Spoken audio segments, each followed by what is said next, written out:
Before we get into Ride of the Week or Ride of the World Championships, more like, I thought this would be a good opportunity for us with the Vuelta Espana not that far away to look at the favorites and kind of see where you kind of think they're all, well, the data we've had over the last few weeks since the Tour de France, etc., where you think they are. Obviously, we don't know what Jonas Vingegaard is doing. He's somewhere in Teed, we expect, or something. But has these few weeks changed your perception in terms of who's going to be the contenders in the Vuelta Espana? Obviously, we've done a clip where we talked about Jonas Vingegaard, and big name, and potentially could be the first rider to do the Tour Vuelta since Froome. But Remco Evenepoel, we talked about him. We even had last week a clip that we were a bit worried about him since the road race. You've got Ayuso in there as well. You've got Roglic and Joao Almeida, who was at the long time trial. But yeah, has your perception changed the Vuelta España podium this year? I don't think Almeida is going to be on there. I mean, last week, Patrick said that Ayuso was the number one for UAE, and I'm kind of buying into that now.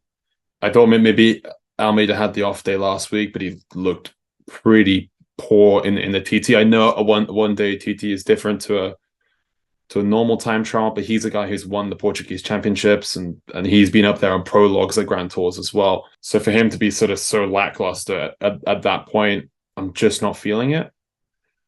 But then his performance in Poland was also pretty good, but he's won that race in the past.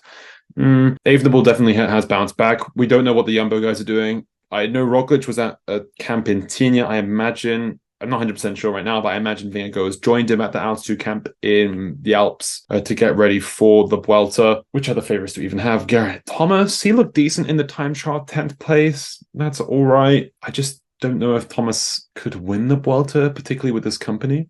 Be a bit cheeky and already give a podium prediction. Go for it. I mean, it doesn't count. It can be like an indicator, Well, but your official one isn't this one. yeah, So you have time to change. I've had a change of heart. I think it'll be Jonas first, Evenepoel second, and Ayuso third. I don't think Oh. Roglic is going to podium because I think that Jonas and Jumbo are going to be like, we need to win this, and we're going to have to sacrifice one of them. And I think that's going to be more likely to be Roglic, given that Jonas is Jonas, to be honest. And I think that you could see a Roglic being a bit like an Adam Yates sort of style, apart from not finishing on the podium, maybe like a fourth or fifth. And yeah, I just think like Evenepoel's looking super good. Whether he can kind of get the peak going again for the Vuelta, and although the lacking of TTKs, I think this is going to be, I think that he will, lose by, like, I don't know, 2-3 minutes probably to Jonas, and that'll obviously implicate upon everything that we've said about Evenepoel winning the Tour in the future. But yeah, that's kind of my provisional one. I'm not sure about G. I reckon that's like a top 5. He's just like a solid kind of like person to back, isn't he? He's just like, he will just do well. As long as he stays upright, he is just Mr. Consistent. He will do good. Yeah, the Ayuso Almeida thing. Ayuso is an interesting one because we saw him struggling at some stages of Tour de Suisse and like Romandy earlier this year. But then other stages he won. Hard one to predict, to be honest with Ayuso, but I have faith that a year on from last year's podium, I reckon he could repeat it again. But Mas isn't doing the Vuelta Burgos now in favour of just training for the Vuelta. So obviously he finished third last year? Second last year after Roglic crashed, yeah. And he was second before as well. Sasha Vlasov and Ita Brooks, of course. Ever the threat. I think it's going to be a cracking Vuelta, honestly. I think it's got an absolutely star-studded list of riders. Dare I say it rivals, if not beats, the Tour in terms of depth of quality.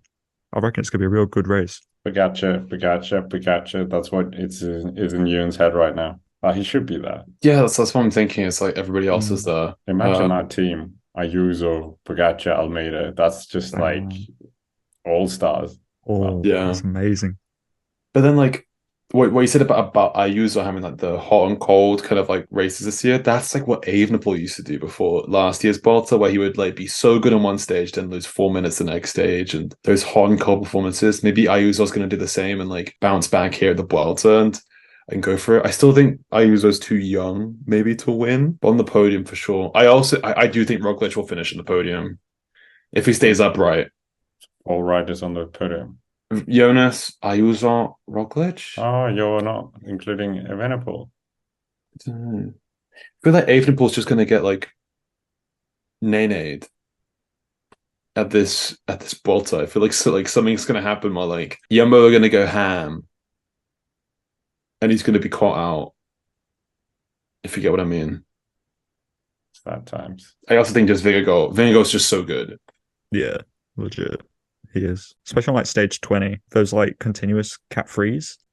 Evenepoel could have a hard day if the proverbial poo hits the proverbial fan. Remco could have a proverbial meltdown.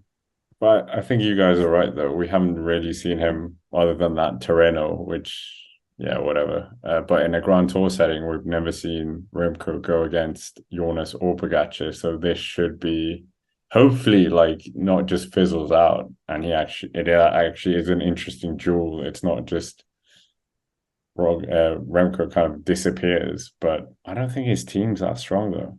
Jumbo, yeah. Jumbo just destroy Quickstep. That's true, but I saw an interesting thing of, did you like Pogacar's team at the 2020 Tour when he won was so bad.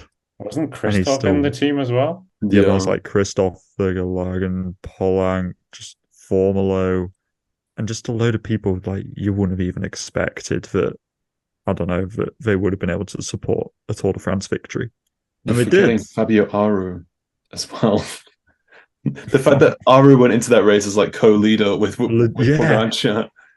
I remember seeing UE's smoke and mirrors press release before that, and I was like, oh yeah, this Pogacar guy, yeah, he's not that good. He's just here to learn. And then he won, and I was like, such lies, UE. I'm never believing one of your press releases ever again. Liars. Fabio Aru. Great video on the Cycling Dane about him. But yeah, so Ewan, who do you think is going to win the Vuelta? Well, we've pretty much all of us have said Vingegaard. But who do you think is the two lowest steps of the podium? Someone then Roglic. Someone then Roglic. I use like it's a natural progression to finish second. When's the last Spanish winner? Is it Contador? It must be. Yeah, Contador 2012. No, 2014. They need another winner, so maybe Ayuso, maybe in a few years. Yeah, but like France need a winner at the Tour de France. It doesn't mean that Valde's going to gain 6 minutes on Col de la Lenny Martinez, that's the guy. I mean, we've been through this. We had a clip about this. You never know when somebody crashes. Jonas could have a bad day. We've never seen him back. We've never seen him do a Tour of Vuelta. You don't know how he's going to react to it. You never know. We've also never really seen Jonas get caught up in like a big proper crash. Wait, hang on. No, that's a lie that we have. Yeah, exactly. He had multiple crashes and still won the race. I don't know. It's like Pogacar. It's like, how long can this guy go on for without being in like a big major crash incident? And that happened this year. Yeah. So it's like I don't know, like every like big name rider has had like one major crash incident in their careers. Jonas hasn't had one yet. I mean, Remco nearly died, so he trumps them all, I think. Yeah, that's true. He went full bore. I was so sure he was dead. I was really scared for him. And then our YouTube channel, I won't mention, put the video up straight away. And I was like, nice. Yeah, have some class, people. Yeah. But speaking of class,